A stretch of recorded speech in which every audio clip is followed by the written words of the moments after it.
भारत के अंदर भी एप्स्टीन फाइल जैसा एक मामला सामने आया है। 33 बच्चों के साथ गंदा काम, जितना आप गंदा सोच सकते हैं उतना गंदा काम, जैसे वो एप्स्टीन किया करता था वैसा गंदा काम किया गया 33 बच्चों के साथ, जिसमें एक की उम्र तो महज 3 साल थी। पॉस्को एक्ट लगा हुआ था, पिछले कई सालों से ये मैटर चल रहा था। उत्तर प्रदेश का यह मामला है। 33 बच्चों से दरिंदगी करने वाले राक्षस पति पत्नी को अब जाकर फांसी की सजा मिली है। 2010 से 2020 के बीच पति राम भवन और पत्नी दुर्गावती, आप नाम देख रहे हैं, राम भवन, तमाम हिंदू यहां से गायब हैं। इस खबर में हिंदू आपको नजर नहीं आएंगे, ना शेयर करते हुए ना इस पर बात करते हुए, क्योंकि ये उनके घर की बात है भाई।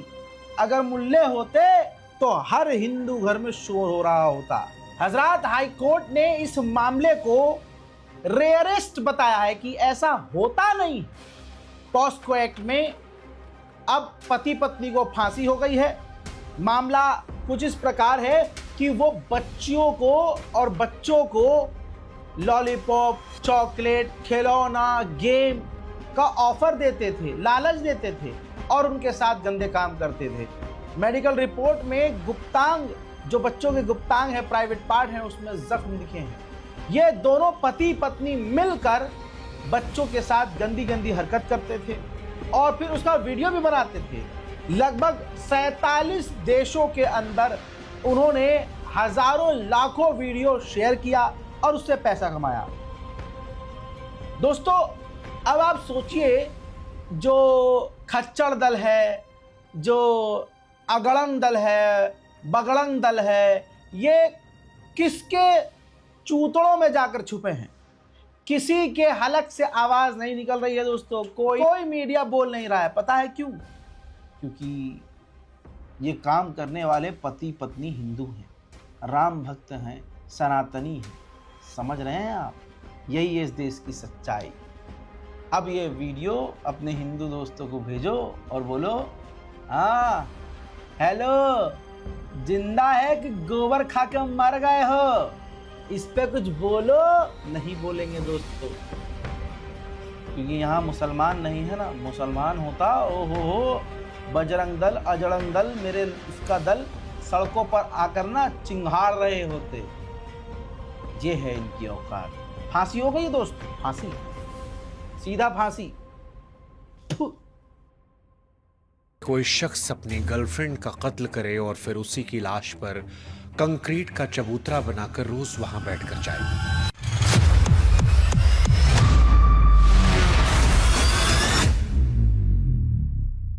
यह सवाल किसी बुरे सपने जैसा लग सकता है, लेकिन भोपाल के साकेत नगर में यह एक खौफनाक हकीकत थी।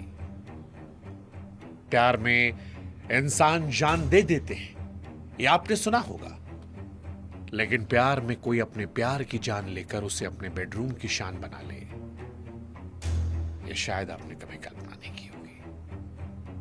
और यही हुआ था आकांक्षा शर्मा के साथ। वो आकांक्षा जो अपने आंखों में सुनहरे भविष्य को लेकर बाकुंडा से भोपाल पहुंची थी, पर उस बेचारी को क्या मालूम कि जिस इंसान को वो अपना हमसफर मान रही, वो उसकी कब्र की तैयारियां कर रहा। आप सोच कर देखिए, एक बंद कमरा है जहां पर अगरबत्ती की तेज खुशबू छाई हुई है। सामने टीवी पर कोई विदेशी थ्रिलर फिल्म चल रही है और कमरे के बीचों बीच बने उस ऊंचे चबूतरे पर बैठा एक शख्स बड़े इत्मीनान से चाय की चुस्कियां ले रहा। उसे ना तो पास में पड़ी लाश की बदबू आती है और ना ही उस कमरे में पसरे सन्नाटे से उसे डर लगता है। यह शख्स था आकांक्षा का बॉयफ्रेंड उदयन दास, जिसकी आंखों में ना पछतावा था ना कोई भावना। उदयन दास ने न केवल आकांक्षा का गला घोंटा बल्कि उसकी रूह को भी अपमानित किया।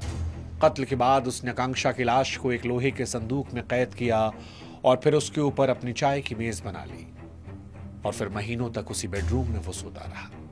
उसी लाश के पास वो खाता पीता रहा, मानो आकांक्षा कोई इंसान नहीं बल्कि उसके कमरे का कोई फर्नीचर हो। वो घंटों उसी कब्र के ऊपर बैठता था जिसे उसने खुद अपने हाथों से सीमेंट और ईंटों से चुनवाया था। वो लाश किसी अजनबी की नहीं बल्कि उस लड़की की थी जिसने उस पर दुनिया में सबसे ज्यादा भरोसा किया था। नमस्कार, मैं हूं शुभांकर मिश्रा और आज की क्राइम बुक की कहानी उस झूठे प्यार की जिसमें एक इंसान का तो कत्ल ही हुआ, साथ में उसकी रूह को भी कैद कर लिया गया। इंटरनेट की आभासी दुनिया में उदय भान ने खुद को एक अमीर शख्स और रसूखदार इंसान के तौर पर पेश किया था। यह कहानी डिजिटल इंडिया के सबसे बड़े क्राइम में से एक है, क्योंकि इस शख्स ने फेसबुक पर अपनी ऐसी छवि बनाई थी जिसे देखकर कोई भी धोखा खा जाए। वो खुद को न्यूयॉर्क में रहने वाला एक बड़ा बिजनेसमैन बता रहा था, जो कभी महंगी कारों के साथ फोटोज डालता तो कभी किसी विदेशी आलीशान होटल्स की।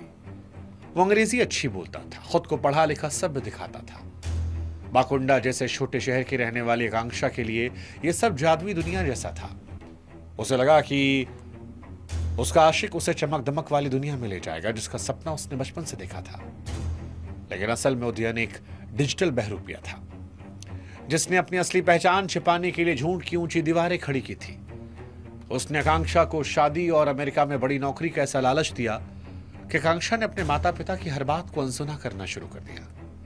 उदयन ने धीरे धीरे उसे मानसिक रूप से इतना कमजोर किया कि आकांक्षा को लगने लगा कि उसकी भलाई तो सिर्फ उदयन के साथ है। जून 2016 में आकांक्षा ने अपने घर पर सफेद झूठ बोला कि उसकी नौकरी अमेरिका में लग गई है। वो खुश थी, परिवार से विदा लेकर एक नए जीवन के सपने देखने निकली थी। लेकिन वो न्यूयॉर्क नहीं, भोपाल के साकेत नगर स्थित एक सुनसान बंगले में पहुंची। वहां पहुंचने के कुछ दिनों बाद उसकी आंखों से पर्दा हटने लगा। उसे एहसास हुआ कि उदयन तो कोई काम ही नहीं करता और अमेरिका से तो कोई लेना देना नहीं है। वो एक ऐसे घर में कैद हुई जो बाहर से बड़ा दिखता था लेकिन अंदर से अजीब और डरावना था। उदयन का व्यवहार धीरे धीरे खतरनाक हुआ। आकांक्षा पर हर छोटी छोटी बात पर शक करने लगा। उसे किसी से फोन पर बात नहीं करने देता। उसे घर से बाहर जाने की सख्त मनाही थी। पड़ोसियों को लगता कि इस बड़े बंगले में एक पढ़ा लिखा सभ्य लड़का अकेला रहता है, लेकिन उन्हें क्या पता कि उस बंगले की चार दीवारी के पीछे एक मासूम लड़की की चीखें घुट रही हैं। जब आकांक्षा ने हकीकत जानने के बाद घर जाने की जिद की तो उदयन को लगा कि उसका सारा राज दुनिया के सामने आ जाएगा। दिसंबर 2016 की एक सर्द रात जब बहस अपनी सीमा पार कर गई तो उदयन ने सोते समय आकांक्षा का गला घोंटकर जान लिया। कत्ल करने के बाद उदयन के माथे पर पसीने की एक बूंद तक नहीं थी। उसने लाश को कहीं बाहर फेंकने के बजाय अपने ही पास रखने की एक रोंगटे खड़े करने वाली योजना बनाई। अगले दिन बाजार से बहुत सारा सीमेंट, रेत और ईंट मंगवाई। आकांक्षा की लाश एक लोहे के संदूक में बंद किया और बेडरूम के फर्श पर रखकर पक्का निर्माण शुरू कर दिया। उसने उस कब्र को ऐसे चबूतरे की शक्ल दी जिस पर संगमरमर तक लगवा लिया ताकि वो घर की सजावट का हिस्सा लगे। उसने द वॉकिंग डेड जैसे विदेशी शो और क्राइम फिल्मों से सीखा था कि कंक्रीट की मोटी परत सड़न की बदबू को बाहर आने से रोकती है। वो महीनों तक उस चबूतरे के पास सोता खाता रहता।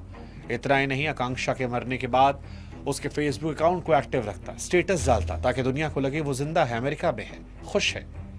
वो एक मुर्दा शरीर के साथ उसी कमरे में उस तरह रहता जैसे कोई जीवित इंसान रहता। जब पुलिस ने उदयन को पकड़ा और कड़ाई से पूछताछ की तो ऐसा सच उगला जिसे सुनकर जांच टीम की रूह कांप गई। आकांक्षा उसकी पहली शिकार नहीं थी। साल 2010 में उसने छत्तीसगढ़ के रायपुर में अपने माता पिता को भी इसी बेरहमी से मारा था। उसने अपनी मां इंद्राणी और पिता वीरेंद्र दास से गला घोंटकर मारा और घर के पीछे बगीचे में दफना दिया।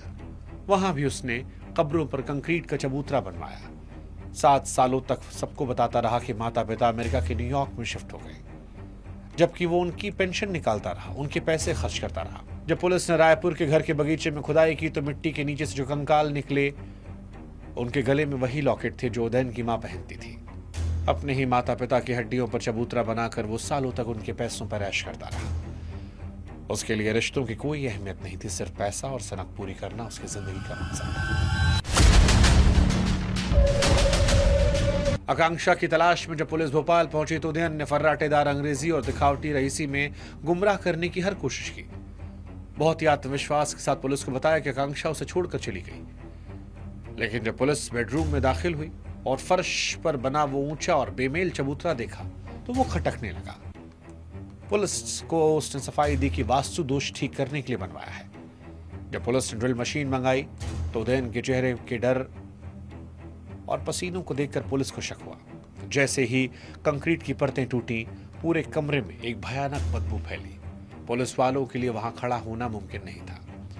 जब लोहे का संदूक बाहर निकला, खोला गया तो आकांक्षा कंकाल मिला। पुलिस हैरान थी इस बात से कि कोई इंसान इस सड़न और मौत की बदबू के बीच महीनों तक कैसे रहा। वो कैसे सो सकता था, वो कैसे उस लाश के ऊपर बैठकर चाय पी सकता था। ये सामान्य इंसान के बस की बात नहीं। उदय दास एक ऐसा अपराधी था जो किसी की जान लेने में रत्ती भर पछतावा, दुख महसूस नहीं करता। घंटों तक अपराध वाली फिल्में और सीरीज देखता, कत्ल के नए नए तरीके वहीं से सीखता। अपनी एक झूठी काल्पनिक दुनिया में जीता जहां वो खुद को होशियार, ताकतवर समझता। गिरफ्तारी के बाद भी उसके व्यवहार में कोई बदलाव नहीं आया। उसने जेल में पुलिस से पिज्जा, सैंडविच और महंगी सिगरेट की बात की, जैसे उसने कोई बहुत बहादुरी का काम किया हो। उसके लिए रिश्ते सिर्फ इस्तेमाल करने की चीज से जिन्हें जरूरत खत्म होने पर खत्म किया जा सकता था। और जैसा कहते हैं कि पाप का घड़ा भरता है, उदयन को लगा कि सीमेंट की मोटी परतों के नीचे अपना सच हमेशा के लिए दबा देगा, लेकिन सच तो जमीन फाड़ कर बाहर आता है। और आज वो जेल में उम्र कैद की सजा काट रहा। उसकी ये दास्तां हमें हमेशा याद दिलाती रहेगी कि सबसे शांत दिखने वाले चेहरे भी सबसे खतरनाक शैतानों को छिपा कर रखते हैं।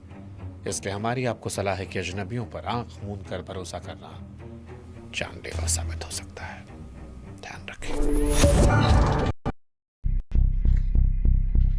4-5 साल से रिलेशनशिप बहुत बढ़िया चल रहा है, शादी करने की तैयारी में सेटल्ड है, और तुम्हारी सरकारी नौकरी भी है। सरकारी छोड़ो, नौकरी है।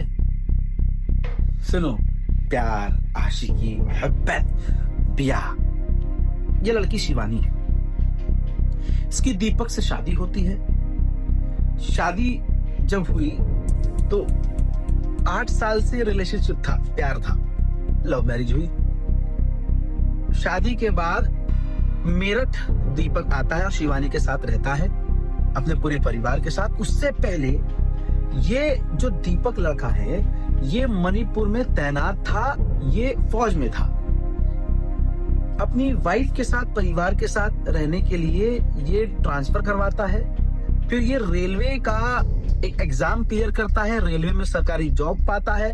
इतनी मेहनत करने के बाद सिर्फ इसलिए कि भाई बीवी के साथ रहेंगे। पत्नी क्या करती है, शादी के तुरंत बाद अपनी सास को मारना पीटना शुरू करती है, घर में बवाल करती है, जिसकी वजह से दीपक परेशान होकर अपनी पत्नी को लेकर, शिवानी को लेकर अलग जाकर रहने लगता है।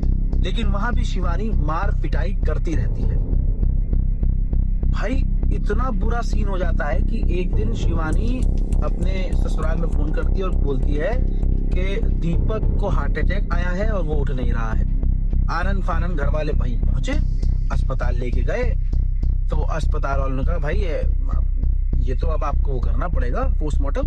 पोस्टमार्टम का नाम सुनते ही दीदी मना करने लगी, नहीं शिवानी मना, नहीं। जब जबरदस्ती पोस्टमार्टम करवाया गया तो पता चला कि गला दबाकर शिवानी ने अपने पति को मार दिया। मजेदार बात यह है, इन्वेस्टिगेशन में क्लियर हुआ कि शिवानी किसी और के साथ में रिलेशनशिप में थी और साथ में अपने पति की सरकारी नौकरी हड़पने के लिए जो डिपेंडेंट कोटा होता है उसके तहत, और सुनिए वो नौकरी हासिल करने के लिए अपनी पति की जान ली, और बॉयफ्रेंड के साथ पहले से थी वो, और 6 साल की बच्ची भी थी। यानी 8 साल का तो दीपक के साथ रिलेशनशिप था। उसके अलावा फिर एक बॉयफ्रेंड और था, और फिर उसके बाद अपने पति की नौकरी हासिल करने के लिए अपने पति का कत्ल कर दिया। क्या प्लानर है, वाह क्या औरत है। मेरी ये खबर सुन के मेरा दोस्त जा रहा है, कह रहा 4 बार मुसलमानी करवाने जा रहा हूँ। समझ नहीं आएगा तुम्हें। तुम प्यार करते रहो, सबको ऐसा लगता है मेरी वाली ऐसी नहीं है।